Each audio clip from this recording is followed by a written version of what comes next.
नमस्कार दोस्तों, आज हम एक अद्भुत यात्रा पर निकलने वाले हैं। आज हम जानेंगे इंडस वैली सिविलाइजेशन के बारे में, जो मानव इतिहास की सबसे रहस्यमयी और प्राचीन सभ्यताओं में से एक है।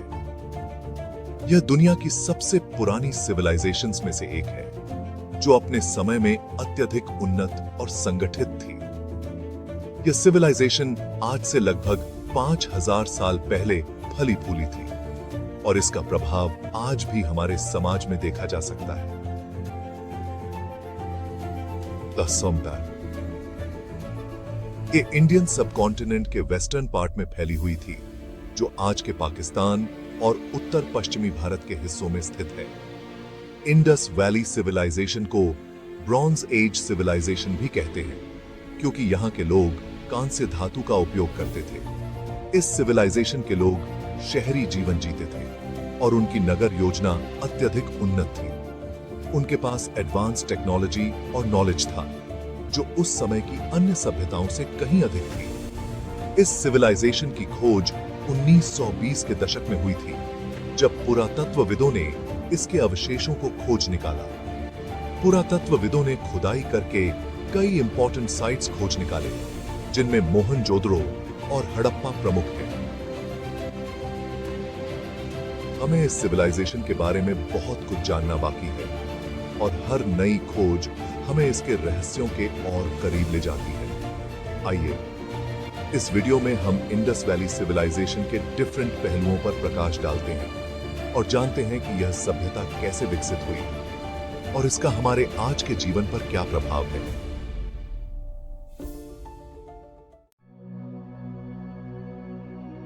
सिंधु घाटी सभ्यता एक बहुत बड़े भौगोलिक क्षेत्र में फैली हुई थी। यह सभ्यता लगभग 3300 ईसा पूर्व से 1300 ईसा पूर्व तक अस्तित्व में थी और इसे हड़प्पा सभ्यता के नाम से भी जाना जाता है। यह सभ्यता ज्यादातर सिंधु नदी और उसकी सहायक नदियों के किनारे विकसित हुई थी। सिंधु नदी ने इस सभ्यता को न केवल पानी और उपजाऊ भूमि प्रदान की, बल्कि व्यापार और परिवहन के लिए भी एक महत्वपूर्ण मार्ग प्रदान किया। यह क्षेत्र आज के पाकिस्तान, इंडिया और अफगानिस्तान तक फैला हुआ था। इस क्षेत्र में कई महत्वपूर्ण शहर और बस्तियां थीं, जिनमें मोहनजोदड़ो, हड़प्पा, राखीगढ़ी और धोलावीरा शामिल हैं। इस सभ्यता का सबसे बड़ा विस्तार ईस्ट में आलमगीरपुर, उत्तर प्रताकी की बे, उत्तर प्रदेश से लेकर वेस्ट में सुतकागेंडोर, बलूचिस्तान तक था।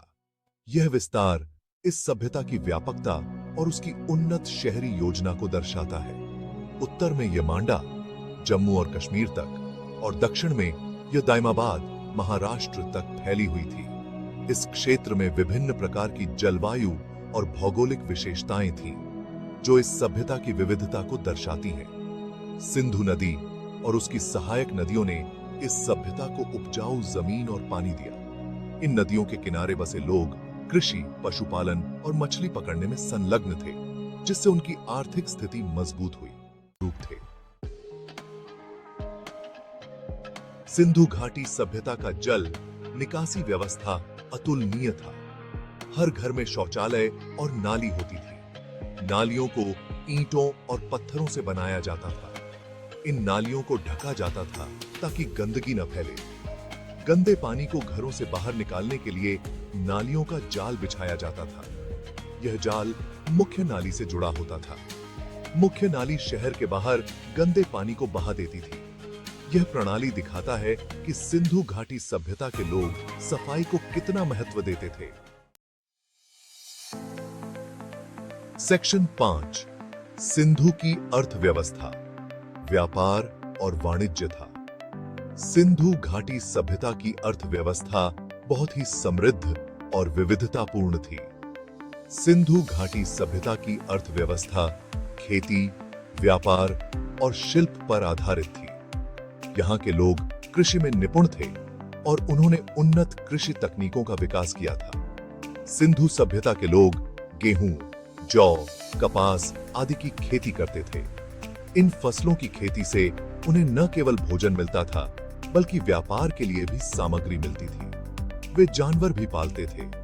गाय, भैंस, बकरी और भेड़ जैसे जानवर उनके जीवन का महत्वपूर्ण हिस्सा थे, जो उन्हें दूध, मांस और ऊन प्रदान करते थे। सिंधु सभ्यता के लोग व्यापार और वाणिज्य में भी माहिर थे। वे विभिन्न वस्तुओं का उत्पादन और व्यापार करते थे, जिससे उनकी अर्थव्यवस्था मजबूत होती थी। वे मेसोपोटामिया और मिस्र जैसे दूर देशों से व्यापार करते थे। इन देशों के साथ व्यापारिक संबंधों ने उनकी संस्कृति और अर्थव्यवस्था को और भी समृद्ध बनाया। वे समुद्र के रास्तों का उपयोग करके व्यापार करते थे। समुद्री मार्गों के माध्यम से वे अपने उत्पादों को दूर दूर तक पहुंचाते थे। सिंधु सभ्यता के लोग मन के, मिट्टी के बर्तन, तांबे और कांसे की चीजें बनाते थे। इन वस्तुओं की उच्च गुणवत्ता के कारण उनकी मांग दूर दूर तक थी। वे मुहरों का भी उपयोग करते थे। ये मुहरें व्यापारिक लेन देन और पहचान के लिए महत्वपूर्ण थीं, और इन पर उकेरे गए चित्र और लेखन उनके सांस्कृतिक और व्यापारिक जीवन की झलक देते हैं।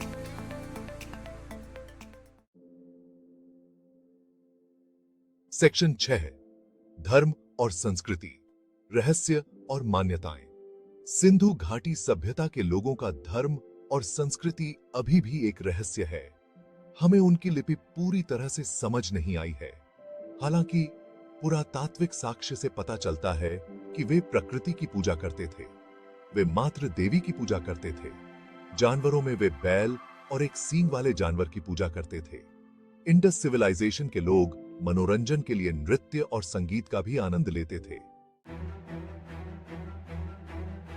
सेक्शन 7, प्रमुख स्थल, समय की कहानी। इंडस वैली सिविलाइजेशन के कई महत्वपूर्ण स्थल हैं। मोहनजोदड़ो और हड़प्पा इस सभ्यता के दो सबसे बड़े शहर थे। मोहनजोदड़ो में विशाल स्नानागार, अन्नागार और नर्तकी की मूर्ति मिली है। हड़प्पा से हमें अन्नागार, कब्रिस्तान और मातृ देवी की मूर्ति मिली है। लोथल एक महत्वपूर्ण बंदरगाह शहर था। कालीबंगा से हमें जुते हुए खेत के साक्ष्य मिले हैं। धोलावीरा एक और महत्वपूर्ण शहर था, जो अपने जल प्रबंधन के लिए जाना जाता है। ज्यादा है। सेक्शन 8, सामाजिक जीवन, बराबरी और सुव्यवस्था। सिंधु घाटी सभ्यता में सामाजिक जीवन शांतिपूर्ण और व्यवस्थित था। ऐसा माना जाता है कि समाज में बराबरी थी। लोगों को उनके काम के आधार पर बांटा जाता था। पुरुष खेती, व्यापार और शिल्प जैसे काम करते थे। महिलाएं घर की देखभाल करती थीं और बच्चों की परवरिश करती थीं। सिंधु घाटी सभ्यता के लोग कला और संस्कृति को महत्व देते थे। सेक्शन 9, पतन, एक युग का अंत।